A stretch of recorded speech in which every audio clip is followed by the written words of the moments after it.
setelah kembali ke Mekah, Rasulullah itu menyusun strategi bagaimana caranya untuk menyebarkan agama Islam dan menyampaikan apa yang disabdakan, yang difirmankan oleh Allah ya kepada kaumnya.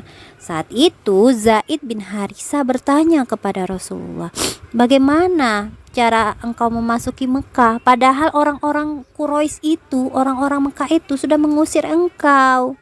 Kata Zaid, wahai Zaid, sesungguhnya Allah pasti akan menciptakan kelonggaran dan jalan keluar dari masalah yang kau lihat.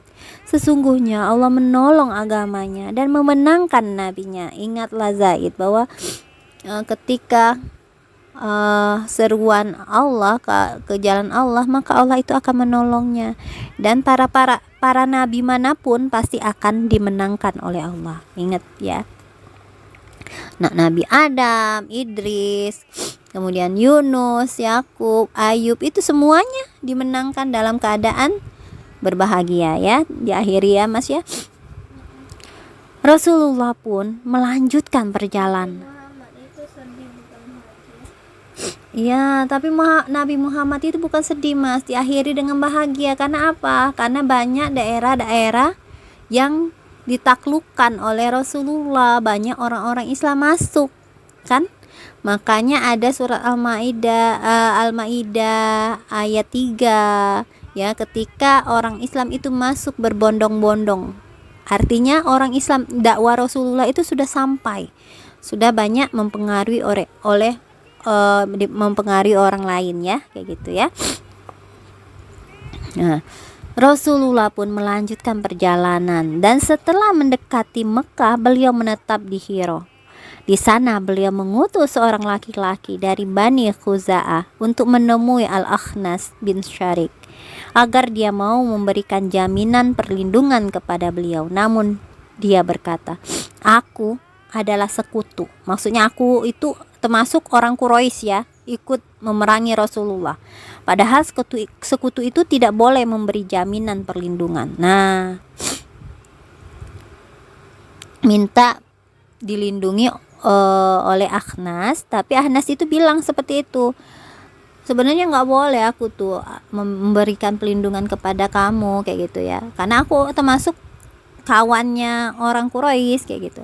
Lalu beliau pun mengirimkan utusan untuk menemui Suhail bin Amr. Namun Suhail berkata, sesungguhnya Bani Amir tidak akan memberi perlindungan kepada Bani Ka'ab.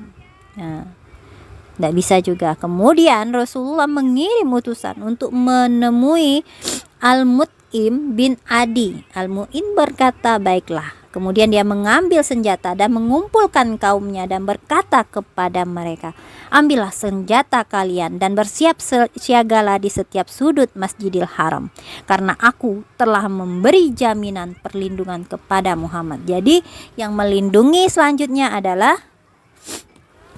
siapa Mas? Iya, Al-Mu'im bin Adi ya. Setelah itu dia mengirim utusan untuk menemui Rasulullah dan mempersilahkan beliau masuk ke Mekah. Maka disertai dengan Zaid, beliau memasuki Masjidil Haram dengan aman. Sementara Al-Mu'in bin Adi berseru di atas hewan tunggangannya, wahai semua orang Quraisy, sesungguhnya aku telah memberi jaminan perlindungan kepada Muhammad. Maka tak seorang pun di antara kalian boleh bertindak semau sendiri terhadap dirinya. Hingga akhirnya beliau berhenti di Hajar Aswad, lalu menciumnya dan sholat 2 rakaat. Setelah itu beliau pulang ke rumah. Sementara Mu'id bin Adi dan anak-anaknya terus bersiap siaga dengan senjata hingga beliau masuk ke dalam rumah dengan aman. Nah, jadi kalau orang Arab itu benar-benar ingin melindungi, memang harus bertahan dengan nyawanya kayak gitu ya. Ada yang berkata bahwa Abu Jahal bertanya kepada Mu'in, apakah engkau hanya sekedar memberi jaminan perlindungan atau menjadi pengikutnya masuk Islam? Mu'in berkata, aku hanya memberi jaminan perlindungan. Kalau begitu kami akan melindungi siapapun yang engkau lindungi, kata Abu Jahal. Rasulullah pun senantiasa teringat apa yang dilakukan oleh Al-Mu'in Al-Mu'im ini ya. Maka beliau bersabda tentang para tawanan perang Badar. Andaikan Al-Mu'im masih hidup, lalu dia meminta kepadaku untuk mengasihi para tawanan ini, tentu aku akan menyerahkan urusan mereka kepadanya. Tapi Al-Mu'in sudah mati.